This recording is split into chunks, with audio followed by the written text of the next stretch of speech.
Hello and welcome back to All About Love. We are Carly Ann and Caitlin, excited to be here talking about just some of the topics that we get asked about, that we're passionate about. And today's definitely falls under that umbrella. So we're talking about why you panic when they don't text back. Now, Caitlin, I don't know about you, but I feel like this is one that we get asked about a lot. People will watch videos on this, they're Yeah. seeking content on this. And I guess just something I want to make clear is that we're actually talking here about why you panic when they Yeah. don't text back. This isn't necessarily the podcast where it's going to give you loads of tips. I'm sure some will naturally come up, but this is talking about the why. And I do think as well, we do sort of beat ourselves up being like, oh my God, like why are we in this state? Usually when they have replied and we're like, hang on a minute, I literally lost my head for however many minutes, hours, days because I didn't reply and I went onto like a full meltdown. And it can make us feel really, really bad about ourselves as well, and like really kind of, go into that sort of like low self-esteem, horrible state, can't it? Yeah, and we're really talking about because it's completely like different severity, right? Sometimes you're just going to start to feel that mild anxiety of, oh God, I've noticed that I haven't heard from them in a while. And sometimes you're going to be in this full blown panic mode. And it's going to depend on different factors. How well do you know this person? How long have you been with them? But I think from where you and I are coming from, people often really lose themselves and can get Yeah. to the point where you're not able to function, you're not able to focus on anything else, you cancel your plans or you stick to your plans, but you're literally in another world. But either way, it's likely, depending on these different factors, that you're going into a state within yourself where you're feeling sick, sad, all of the things, Yeah. or you're acting out, which is ultimately when you might be over texting the person, calling them, getting angry with them, which ultimately can push people away, right? And playing games. So like if they Playing haven't texted you, games. you're going to get on your Instagram stories, you're going to send them a message that is in inverted commas meant for somebody else. You're Classic. gonna done that so many times. You're gonna it's that, well, if they're ignoring me, I'm gonna go out and I'm gonna do this, this, and this. Yeah, exactly. So you're either going to, and again, this is where I think it does depend on the relationship that's already established with them. Because if they are someone you've not even got past the apps with yet, but you're convinced this is going to be the one, you might find that you're checking their distance, you're checking if they're still there on the app, are you still connected? Versus if this is your partner and you've not heard from them for a longer period of time than you might have done, and they're away for the weekend or whatever it is, you're much more likely to send them a message or call them and be like, what the fuck's going on? Yeah. Definitely. What was your kind of experience with this? This is a really difficult one for me in terms of not always the reaction, but the anxiety that I did feel very, very quickly. And I'll give you an example with my current relationship because I think it's really important that it did happen still. Not important that it happened, but to share that it happened. Mhm. And the time that's coming to my head is 11 a.m. So it must have been, and the typical thing was that he would message me good morning or bon dia every morning and like around 11 a.m. And it's definitely true that around that time I would start expecting that. And obviously there were times where it didn't come because of whatever reason. Who knows? It was quite a long time ago. The anxiety would kick in, Yeah. like for sure. And I would want to message and I would be like, oh, like what's happened? Where is he? Has he changed his mind? Those thoughts did come in. But this time I'd done a lot of work. So Mm. compared to in the past. And I think I also felt a lot more secure in this relationship. So there was that as well. But I do remember one specific time being at the gym, working out. The message hadn't come through, and I was so proud of myself that I was functioning and just like, it's all good. And I remember being really proud of myself that I just carried on with my day and knew that it was okay. And I would purposely not send that first message, but not to play games. It was actually because I was trying to tolerate the uncertainty. So there's a bit of a difference there. If it was to play games, oh my God, I'm not going to text him. That's not what I was doing. I was trying to tolerate that it is the space and the silence is okay. He doesn't need to text at the same time every day. Okay, so it's more of a kind of little experiment for yourself and actually leaning into Yeah, that trust that it is all right and learning to like sit in the anxiety and sit in process that, it. yeah, because Yeah. it's that for me, and this is where it's all going to be very individual, but for me, the problem I had was when there was that uncertainty, I couldn't handle the feeling. So this was my way, these moments, and it was just sometimes it would happen. This was my way of being like, this is the feeling you need to be able to tolerate, Mm, without intervention, without checking, without confirming that everything's okay. You need to be able to tolerate this feeling. So I'd only do it in that sense, not to be like, I'm not going to send the first message. yeah. That's some, I love that though, like the more kind of work you did around it, the anxiety didn't go away, but your tolerance to it did, and the tools that you'd learn meant that you could kind of manage things differently, and then as a result, your kind of behavior changed Exactly. around it as well. Your triggers and reactions changed. Exactly. And obviously this was the right person. So we did always end up messaging again. Yeah, There was always a good outcome to it. And I got to see that. And so that was really important. I got to see that without my intervention, I didn't need to check. I didn't need to stay home and worry. I didn't need to panic, that it was a good outcome. And obviously that's not always going to be the case. But sometimes it is. yeah. What about you? What was your experience? So I think mine was less about the anxiety and the feelings of, the kind of panic. For me, it was very wrapped up in the emotional roller coaster and the huge highs and the crashing lows.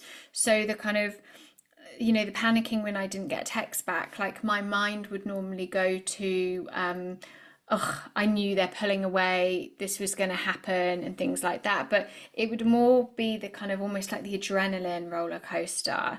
I'd be in that pit of despair, but I'd be checking my phone all the time, like feeling like the adrenaline, are they going to, aren't they going to? I'd be phoning my friends, being like, read our last messages, what do you think?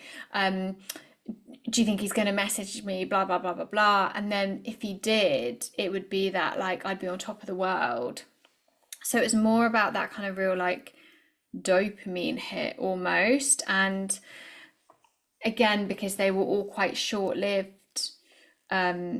situationships, or there had already been quite a lot of uncertainty. And yeah, it did feel awful. Like, of course, you start questioning yourself, and your mind automatically goes to, well, this is it, this is the same story, they're pulling away, blah blah blah. And you almost begin to expect it, don't you? Yeah, But it was, 100%. yeah. And I look, I don't think it helps, does it? That like, because we're also predominantly talking here, aren't we, about the text? Like Yes. it's not like back in the day, like, where you'd write somebody a letter and there was naturally that much distance between you. Everything is so immediate now. It's so like you can access everything at the click of a button. You can see when somebody was last online. You can see what they're doing on social media. Like, I think the average stat of somebody checking their phone is like 96 times a day. So we've also, perhaps this is more going into the whys, isn't it? But I do think the medium doesn't help anxiety, and it doesn't help panic, and it doesn't help the roller coaster. Yeah, and that's where those questions come in. Well, how many times should we text? Mm, How often should we contact each other? And it all just varies. It varies on the two people, and it does vary on the stage of the relationship, right? Like that is true. Someone that you've just met, they don't have to text you every single day. But me and my partner, we're texting each other every single day. And if I didn't hear from him, if he went away, I would be terrified because that would be so yeah. bizarre. But those first days, no, of course, if he didn't text me, I wasn't thinking, what's happened? Something must have happened. It was just that, why would we text each other? Why did we have to text each other every day? Yeah. But I think people use texting and the physical messages as evidence of whether the relationship is, or dating experience is waning, Yes. or we try and measure physical text, either the length of text, the number of text, the time in between text, the tone of the text, as like, yeah, as a marker to whether this is going to work or whether they've lost interest in us. Yeah. It's Because crazy, isn't it? Like when we put it like that. it's crazy. But I guess it does depend on that initial pattern that you both have. Because when there is a change in pattern between you two, not other people's standards or what a dating coach told you, your pattern that you initially created together, when there is a change in that, it's okay to pay attention to it.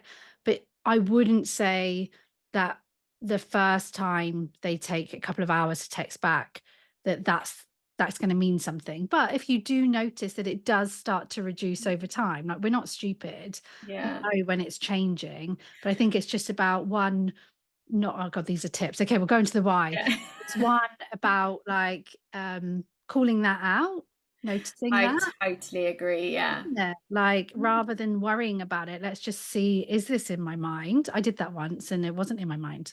Yeah.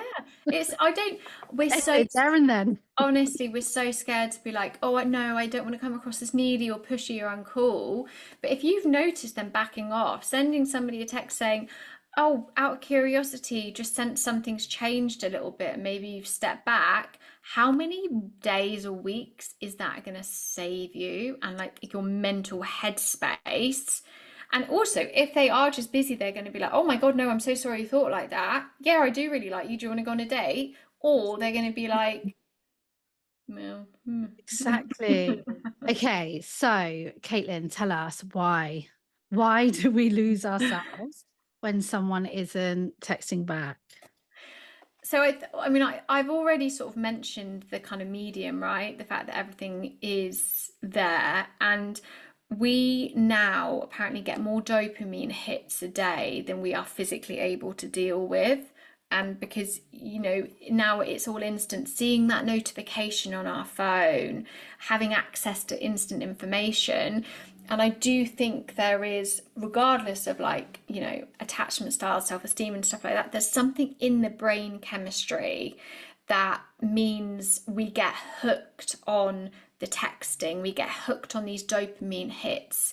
And it's probably, I'm saying this because it was so related to my experience, those super high and crashing lows. Like when we get the text, it's a dopamine hit. We want the thing again and again and again. And actually our kind of brain chemistry in this dopamine thrives off uncertainty and anticipation, and it's linked to this like seeking and longing emotion within us. So when somebody doesn't reply or whatever, it's like we get hooked on that, on the kind of, on the fact that they haven't, and we're thinking about it all the time and we're obsessing over it. And brain scans do show, and these studies do show, that the brain gets more active when we're anticipating something than when we actually receive it. When we receive it, suddenly we calm down, like we feel great, but it's no longer that intensity and that obsession. And I do think it's really important to look at that rather than just like blaming our attachment style and stuff like that. There's something in the way we're set up as humans to get addicted to these texts, to these, kind of contact points, to this anticipation, and that's all right. Yeah, 100%. We want to win. Like we want Yeah. to win. So I was supposed to do a little bit of extra research here. So apologies on my heart, like my behalf, because there's a word for this. And it's the same thing that happens with gambling. It's the same Yes. thing that gets you addicted. It's that the potential for that win, the Yeah. potential for getting that text. And when you get that win, it feels so good that you want more. Yeah. And that can almost be more appealing than someone that's texting you like consistently. Definitely. And there was, who, I think it's Logan Youre talks about it, this study where I mean it was on pigeons, but one of the experiments they did was every time the pigeon pressed a buzzer, they'd get some food. And when they knew the food was coming, they lost interest in pressing the buzzer. They pressed it when they were Oh, hungry. When, but then the other group of pigeons, I can't believe I'm talking about pigeons on the Well, when podcast. you first said Anyway, it's on pigeons, I was like, I don't know what pigeons is. I've never heard, but you mean literally. literally the bird. But when the other group of pigeons, when they'd press the buzzer, sometimes the food would come, sometimes it wouldn't. And the pigeons got obsessed with pressing this buzzer. That's crazy. Yeah, it's like we get wired for uncertainty. We get hooked on the uncertainty. It's Which like is interesting because it's so called many of us. Go yeah, on. it's called the unpredictable reward system. There you go. That Um, sounds more intellectual than pigeon No, pecking. I love it. It's so interesting. And this is another podcast, sorry, but it's so addictive, but also we tend, not everyone, of course, but we tend not to like uncertainty. So I Yeah. think it is also that if we were to think about why and just linking it into this, we're seeking certainty as well. We are seeking um, exactly what is going on here. So I do think on the one hand, there's this addiction to the uncertainty and everything that it brings with it. And then slightly to the right of that is also like, we also want the certainty. So it's Mm. like, it's no wonder we're so confused, Um, especially again. And I know I said this in a previous episode when you and I have been here so many times.